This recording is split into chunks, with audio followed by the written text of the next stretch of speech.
그 조국 근대화 과정이 상세하게 이렇게 전시돼 있고, 대한민국이 오늘날 어떻게 해서 이와 같은 국가가 되었나. 여러분들은 지난날의 그런 대한민국의 과거를 잘 모르실 텐데, 아무쪼록 오늘이 의미 있는 그런 날에 여러분들에게 이런 특강을 하게 되어서 영광으로 생각하고, 오늘 저는 어떤 한 그 사람에 대해서 간단하게 얘기했는데, 하나님께서도 어떤 그 한 사람을 주목하고 계신 것 같습니다. 제가 몇 달 전에 이 특강 부탁을 받고, 지난 겨울에는 제 개인적인 건강의 문제로 이렇게 함께할 수 없게 되었는데, 이번 여름에 그 부탁을 받고 제가 이렇게 기도해 봤습니다. 어떤 말씀을 이 짧은 시간에 들려주면 좋을까? 하나님께서 성경 전체를 통틀어서 딱 하나의 단어, 정말 모든 건 다 잊어버려도 이 하나만 있으면 그가 이 세상에서뿐만이 아니라 영원히 하나님의 기억 속에 남는 그런 사람이 될 수 있는 단어가 무엇인가? 제가 생각해보고 이렇게 기도 가운데 있었는데, 최근 들어서 그와 같은 그 단어가 또 관련된 것들이 계속해서 저에게 이렇게 비춰졌습니다. 우리 그 말씀 한번 찾아보겠습니다. 먼저 사무엘상 2장을 보겠습니다.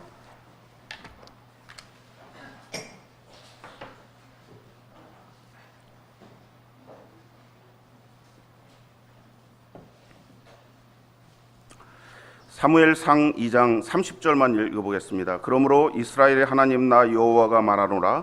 내가 전에 내 집과 내 조상의 집이 내 앞에 영원히 행하리라 하였으나 이제 나 여호와가 말하노니 결탄코 그렇게 하지 아니하리라. 나를 존중히 여기는 자를 내가 존중히 여기고 나를 멸시하는 자를 내가 경멸하리라.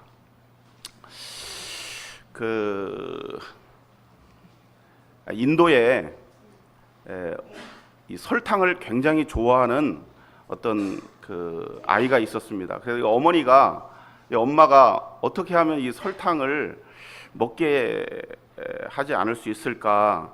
아무리 그 설탕을 적게 먹으라고 타일러도 말을 듣지 않는 거예요.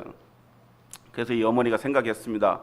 인도에서 가장 존경받는 이 간디 선생님을 찾아가서 한번 그 조언의 말씀을 들으면 이 아이가, 그 간디 선생님은 존경하니까 그 간디의 말은 듣지 않겠나. 그래서 이 간디 선생님을 찾아가서 부탁을 하는 겁니다. 선생님, 우리 아이가 이 설탕을 많이 먹어서 이렇게 건강에 문제가 생길 정도인데 좀 한 말씀 해주시라고, 그 설탕을 적게 먹으라고, 설탕을 먹지 말라고 이렇게 좀 말해주라, 이렇게 부탁을 했어요. 그래서 이제 간디에게 얘기를 하니까 간디가 잠깐 생각을 하더니 일주일 후에 다시 오라고 그러는 거예요. 일주일 후에 다시 갔습니다. 선생님, 그 좀 조언을 말씀해 주십시오. 이러니까 간디가 하는 말이, 얘야, 설탕은 몸에 해로우니까 설탕을 먹지 말도록 해라, 이렇게 말하는 거예요.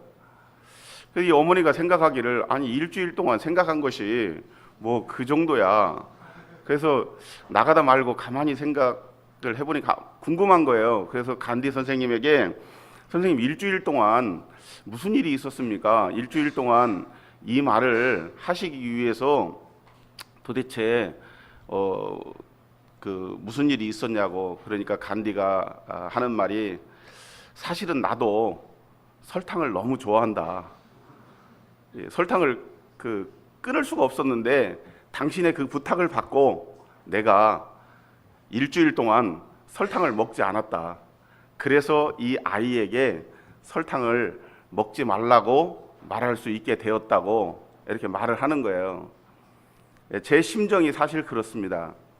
오늘 이 말씀의 그 핵심은 하나님을 경외하는 한 사람을 하나님께서 찾으시는데, 나는 정말 하나님을 얼마만큼 경외하고 사랑하고 하나님을 존중하는 삶을 사는가. 나를 존중히 여기는 자를 내가 존중히 여긴다. 이 말씀이거든요. 제가 이 캠프에 와서 여기 최근민 형제님 준비해 오신 이 자료를 보니까 오늘 마지막 시간에 이 누가복음 19장 이 그 마태복음 25장에 나오나요? 그 이 어린 나귀를 타시고 주님께서 예루살렘으로 이렇게 입성하시잖아요. 그 장면도 생각이 났습니다. 모든 사람들이 다 이렇게 예루살렘 그 이 축제에 전부 다 짐승을 잡아서 예루살렘으로 다 가서 잔치를 합니다. 그런데 이 나귀 새끼의 주인은 이 나귀 새끼를 어미 새끼와 같이 데리고 있었던 거예요. 주님께서는 그 나귀 새끼의 주인의 마음의 중심을 보셨던 것이고 아셨던 것이죠. 그래서 제자들을 보내서 그 어린 나귀 새끼를 데려와라. 왜 이 나귀를 풀어서 데려가려고 하느냐 물으면 주께서 쓰시겠다고 하라. 저는 그 나귀 새끼의 그 주인의 마음에 주목하고 싶습니다. 주님께서 쓰실지 모른다고 하는 그 기대감, 그 간절한 마음이 주님의 마음에 통한 것이죠. 여기 계신 분들은 여러 지역에서 이렇게 모였습니다. 각 지역에서 인도자들, 장로 형제님들, 여러분들을 위해서 기도하시는 이런 분들의 말씀과 가르침과 교육을 받고 또 가정에서 이렇게 하나님의 교육을 받고 있습니다. 그런데 하나님께서는 어떠한 사람에게 주목하느냐? 사실 오늘 이 사무엘상 2장의 이 말씀은 상당히 비극적인 그런 내용입니다.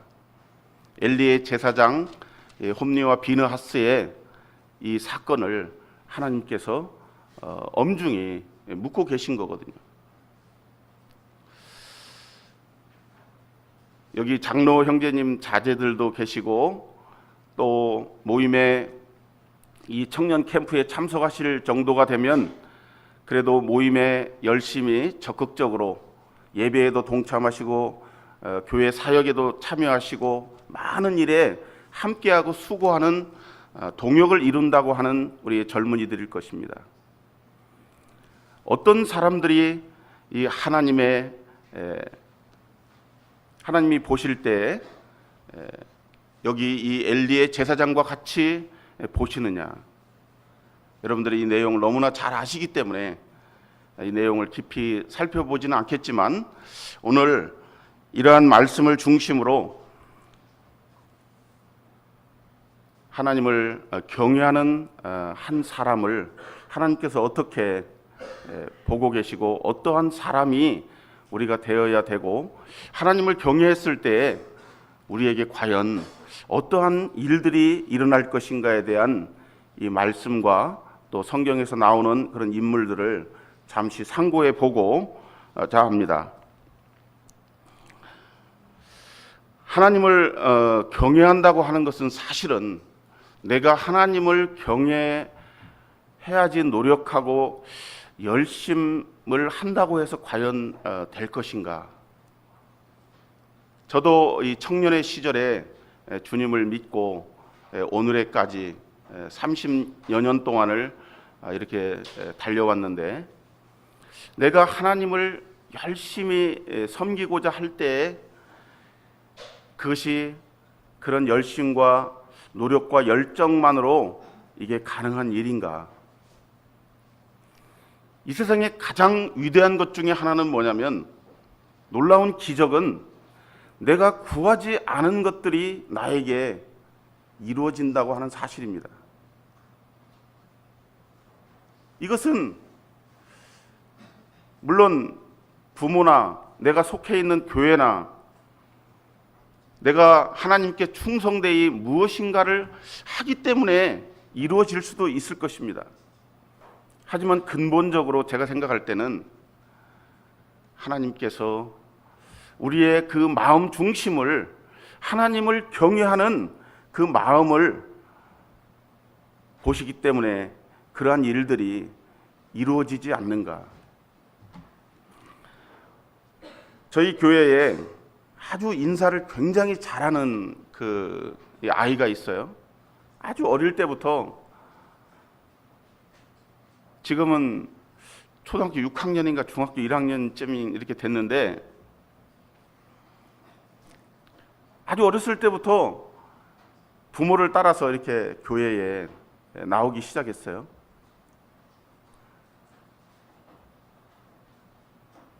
하나님을 경외하는 그 기본 중에 하나가 인사라고 생각합니다. 이 세상에서는 충효를 얘기하죠. 나라에 충성하고 부모에 효도하는 것을 최고의 으뜸의 그 사람의 예절이라고 생각하는데, 하나님께서는 하나님을 경외하는 사람들의 여러 가지 특성들을 말씀하고 있습니다. 성경의 수많은 곳에 여호와를 경외하는 것이 지식의 근본이고 지혜의 근본이고 지혜의 훈계다, 이렇게 말씀하고 있죠. 여호와를 경외하는 이 경외심, 이것은 모든 수많은 이 세상의 유혹과 죄로부터 우리를 방어하는 방패막이라고 생각합니다.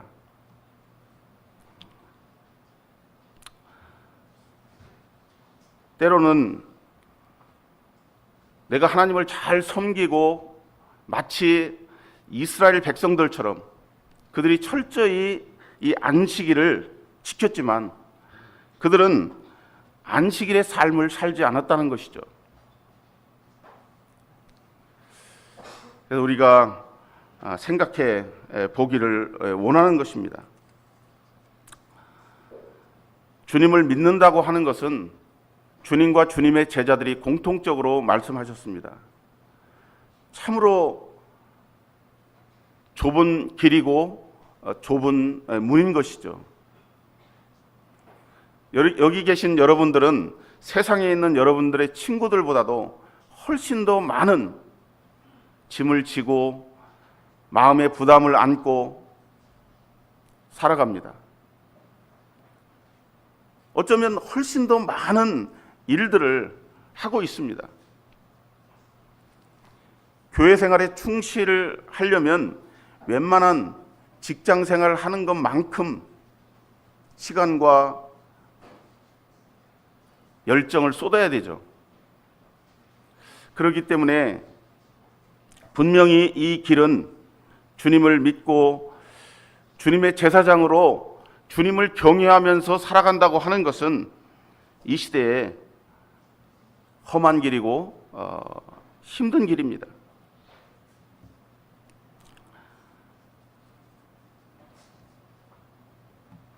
어떤 사람들은 주님을 믿고 가는데 그에게 아무런 일도 일어나지 않습니다.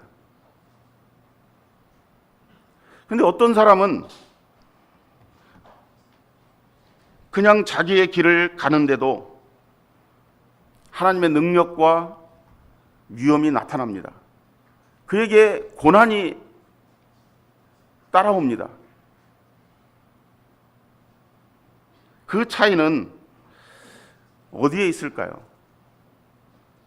저는 하나님을 경외하느냐, 하나님의 경외심을 상실했느냐의 차이라고 생각합니다. 하나님을 경외한다고 하는 것이 정말 거룩한 두려움인데 많은 믿음의 사람들이 정말 이 하나님을 경외하는 실질적인 삶에서 그러한 하나님의 경외심을 나타냈던 우리 믿음의 선진들이 많습니다. 우리 주변에도 너무나 많습니다. 그 경외의 하나가 주님을 위해서 그 고난을 자원할 뿐만이 아니라 그 고난이 왔을 때 그 고난을 주님이 허락하신 일로 받는 것입니다.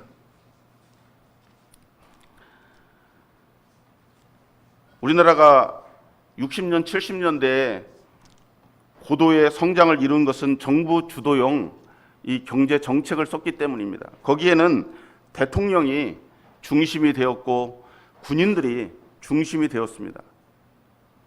경부고속도로를 타고 제가 어제도 올라왔는데 그 경부고속도로를 400km, 그때 당시 400억을 들여서 놨는데 거기 민간 기업들이 참여했지만 목숨을 걸고 그 경부고속도로를 건설한 사람들은 군인들입니다.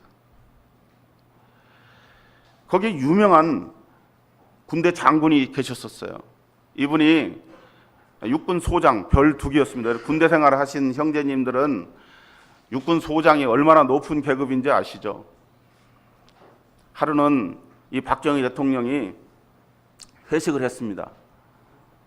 그래서 전부 다 이렇게 술을 한 잔씩 따랐어요. 이 장군 앞에 왔습니다. 술잔이. 술을 받으라고 하니까 이 장군이 저는 그리스도인이기 때문에 이 잔을 받을 수가 없습니다. 내가 안다. 그냥 받기만 해라. 저는 이 잔을 받을 수가 없습니다. 그 자리에서 계급장이 떼었습니다. 그리고 좌천되고 옷을 벗었어요. 6개월 후에 박정희 대통령이 그 장군을 청와대로 부릅니다. 그리고 네가 이렇게 절개를 가지고 네가 하나님을 정말 진정으로 믿고 섬기는 것에 대해서 내가 확실히 알게 되었다. 하나님을 배반하지 않는 그 마음으로 나를 배반하지 않을 것으로 생각한다. 그래서 상당히 정부 요직에 그가 발탁되었다고 하는 것입니다.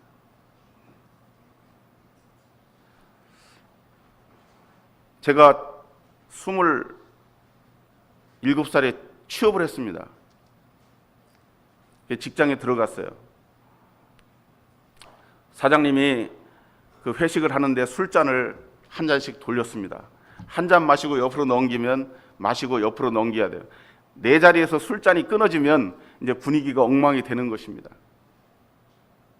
저기서 술잔이 이렇게 돌아올 때 제 가슴이 두근두근거렸어요. 그리고 기도했습니다. 이 잔을 내게서 지나가게 하옵소서. 근데 그 잔은 나에게 왔습니다. 저는 그 장군처럼 이 잔을 받을 수 없습니다. 저는 하나님 믿기 때문에 이 잔을 받을 수가 없습니다. 옆에 이 술 주전자를 가지고 따라오신 총무부장님이 안절부절하셨어요. 받기만 하라고. 받을 수가 없습니다. 옆에 있는 동료가 대신 받아서 마셨어요. 그리고 아무 일도 일어나지 않았습니다. 그런데 사실은 저는 느끼지 못했지만 하나님께서 그 장면을 보고 계셨던 것이죠. 몇 달 후에 저는 그 회사를 나오게 됐고, 그리고 오늘날 자유롭게 주님을 섬길 수 있는 그런 일을 사모했어요. 그래서 지금은 우리 믿는 형제들과 같이 사업을 하게 되었습니다. 하나님을 경외한다는 것이 때로는 어려움과 곤란함과 고난과 자기 인생을 걸만한 그러한 순간이 있을 수 있다고 하는 것입니다.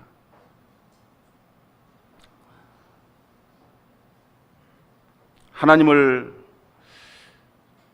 경외할 때 하나님께서 어떠한 보상을 우리에게 주실까요? 여기 나를 존중히 여기는 자를 내가 존중히 여긴다고 말씀하셨습니다. 하나님의 약속의 말씀인 것이죠. 애굽의 이방 여인들이 이 유대 여자들의 악의를 받는 그런 산파일을 한 적이 있었습니다. 이 출애굽기 1장 21절에 보면 그 산파들이 하나님을 경외함으로 애굽의 왕의 그 무서움을 두려워하지 않고 그 아이들을 받았다고 하는 것입니다. 하나님께서 그들에게 어떠한 약속을 했느냐? 그 집안을 흥왕하게 했다. 우리는 그 뒤에 어떻게 됐는지 사실은 기록에 알 수 없습니다. 하지만 분명히 약속하신 이 약속의 말씀에 산파들이 하나님을 경외함으로 말미암아 그 집안을 흥왕하게 했다. 하나님을 경외해서 망한 집안은 찾아볼 수 없습니다. 사실은 공부하기 전에, 취업하기 전에, 자기의 일을 하기 전에 이 하나님을 경외하는 것이 무엇인가? 어떻게 경외할 것인가? 나는 무엇으로 경외할 것인가? 여기 이방 이 산파들이 하나님을 경외함으로 그 집안이 복을 받는, 그런데 엘리의 자식들은 제사장이었음에도 불구하고 그들이 하나님을 경외하지 않음으로 말미암아 저들이 한날에 죽음을 당하는, 그 아버지가 목이 꺾이는, 우리 그 자녀들, 여러분들이 자녀된 입장에서, 여러분들이 교회의 젊은이의 입장에서 내가 하나님을 경외하지 않고 망령되이 행함으로 말미암아 어떤 일들이 우리 집에, 교회에 일어날 수 있을까에 대한 것을 생각해 봐야 될 것 같습니다. 창세기 22장에 보면 이 아브라함과 이삭, 하나님께서 아브라함에게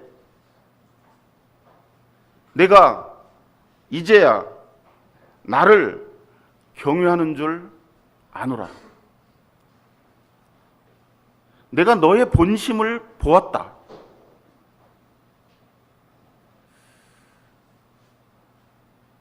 하나님께서 아브라함에게 약속하셨습니다. 내가 큰 복을 너에게 주리라. 이건 분명히 하나님의 약속입니다.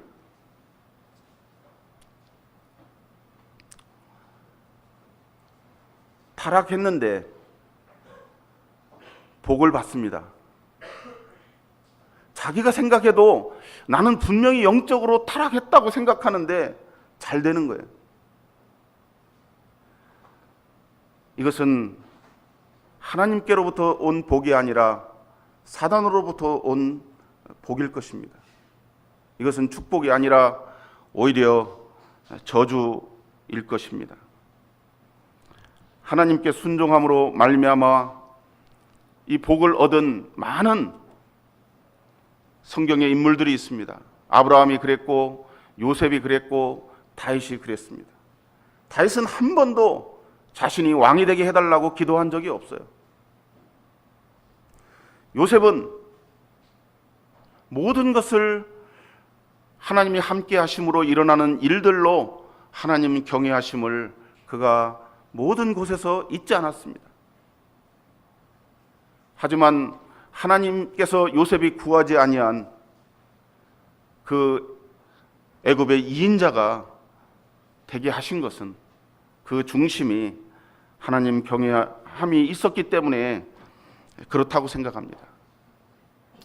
우리가 이 믿음의 길을 가다 보면 도처에, 학교에도, 군대에도, 직장에도, 교회에도, 이 사회에도, 친구들 간에도 여러분들의 원수가 기다리고 있습니다.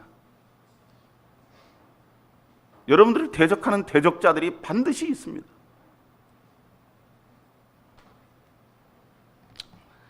열왕기하 7장 39절에 보면 그 원수를 어떻게 원수들로부터 건짐을 받느냐에 대한 말씀이 나옵니다. 오직 여호와를 경외함으로 모든 원수의 손에서 건짐을 받는다.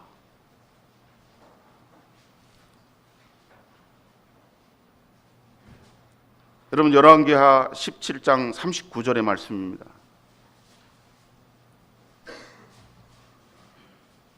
하나님을 경외하는 것이 여러분과 여러분의 집이 복을 누릴 뿐만이 아니라 모든 원수와 대적자들로부터 건짐을 받을 수 있는 비결이 아닌가 생각합니다. 다윗에게 큰 대적이 있었습니다. 다윗이 이 형들의 도시락을 가지고 심부름을 갔다가 이 골리앗이 이스라엘을 저주하는 이러한 소리를 들었습니다. 그는 한 번도 전쟁에 나가보지 않은 어린 소년이었지만 그의 마음에 거룩한 분노가 일어났습니다. 그래서 그가 하나님을 경외함으로 말미암아 2m 90 되는 그 골리앗에게 대적할 수 있었던 것입니다. 그가 나갈 때 전쟁의 무기가 이 물맷돌 5개 중에서 1개를 사용했는데 그 물맷돌이 아니었던 것이죠. 그가 분명히 말합니다. 여호와의 이름으로 내가 너에게 간다. 전쟁은 하나님께 속한 것이다. 여기 새로운 곳으로 도전하고 진출하고자 하는 분들이 계실 겁니다. 주님의 이름으로 선포하고 나아가는 것입니다. 전쟁은 하나님께 속한 것이고 내가 오늘 너를 이겨 하나님께 영광을 돌려드리라. 분명한 이러한 말씀으로 이 다윗은 그 골리앗을 대적했던 것입니다. 여러분들의 원수가 여러분들의 앞에 있을지라도 여러분들이 담대함을 가지고 나아갈 때 하나님을 경외함으로 말미암아 이러한 승리를 맛보게 될 것입니다. 마지막으로 이 하나님을 경외함으로 말미암아 여러분들에게 주어지는 축복이 또 있습니다. 이 말라기서 4장 2절에 보니까 하나님을 경외하는 너희에게는 의로운 해가 떠올라서 치료하는 광선을 바라리라. 제가 저희 교회에 이 환자들이 굉장히 많습니다. 암 환자들도 많고 각종 질병에 시달리는 분들이 굉장히 많아요. 저는 이 말씀으로 그러한 분들을 참 위로하고 기도하고,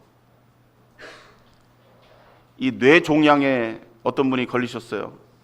이 30대 젊은 형제가, 이 30대들은 다 총망받는다고 그러죠. 각 분야에서 총망받는 암흑의 형제가 이 뇌종양에 걸린 겁니다. 그가 진심으로 자기의 죄를 뉘우치고 하나님 경외하는 마음으로 그 마음이 돌이킨 거예요. 하나님의 이 치료의 광선을 받을 수 있는 준비가 돼 있었던 겁니다. 주님의 이름으로 기도하고 그가 걷더니 수술을 이기고 완치되어서 복직했습니다.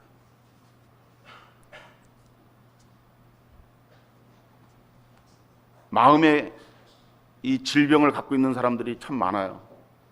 정신적 고통에 시달리는 분들이 많습니다. 육체적 각종 질병에 고통받는 사람들이 많습니다. 여러분들이 가지고 있는 많은 문제들이 있을 것입니다. 모든 치료의 근본은 하나님 손에 있는 것입니다.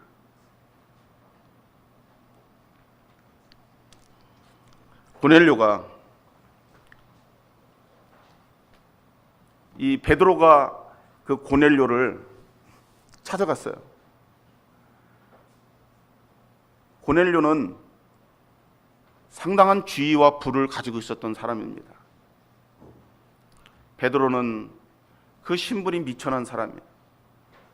그가 고넬료가 그 베드로가 그 집에 왔을 때 고넬료가 그 베드로 발 앞에 무릎을 꿇습니다.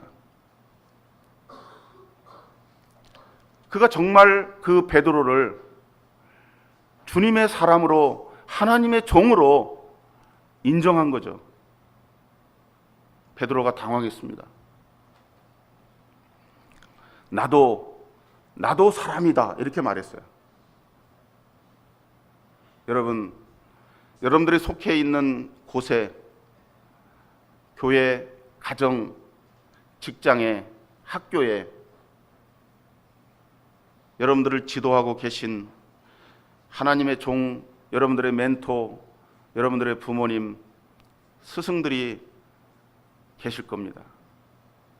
여러분들의 중심이 그를 인정하고 존중하는 것, 그것이 하나님을 경외하는 근본이라 생각합니다. 나도 사람이다. 어느 날 백부장의 부하가 병에 걸렸습니다. 그가 주님을 찾아갔습니다. 내 종이 병들었습니다. 주님께서 그 백부장의 그 중심을 보셨습니다. 너의 집으로 가자. 그 백부장이 주님께서 내 집에 오심을 내가 감당치 못하겠습니다. 말씀만 하십시오. 그 종이 그 시로 나았다고 말씀하셨습니다. 성경에는 수많은 기적들이 나옵니다. 그 기적의 중심에는 하나님을 경외했느냐 경외하지 않았느냐, 성경의 위대한 인물들이 수없이 나옵니다. 그 인물들의 공통점은 성경에 제가 다 찾지 않았습니다마는 이 하나님을 경외하는 마음입니다.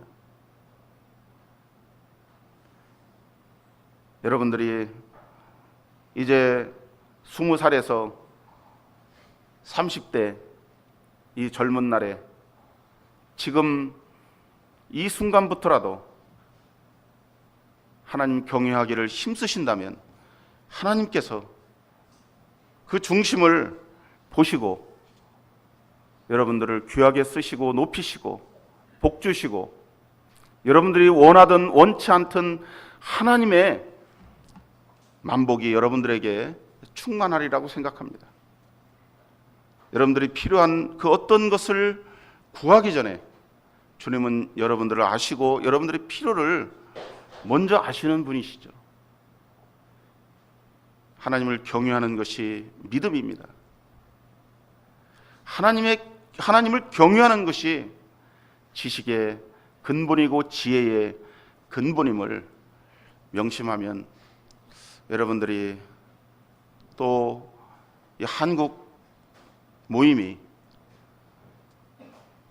시간이 없습니다마는 참 한국 모임의 미래가 여러분들의 어깨에 분명히 있습니다. 제가 30년 전에 이러한 말씀을 들었어요. 그리고 도전받았습니다. 여러분들은 지금 정말 좋은 예배당에서 이런 말씀을 듣잖아요. 옛날에는 이렇게 돼지 막사를 개조한 그 강의실에서 이런 말씀을 들었어요. 여러분들이 삶으로 여러분들의 생애에 이러한 말씀들이 실천되어져서 여러분들도 30년 후에 또 믿음의 후배들에게 주님을 높이시는 그러한 사람들이 되기를 중심으로 바랍니다. 이상입니다. 수고하셨습니다.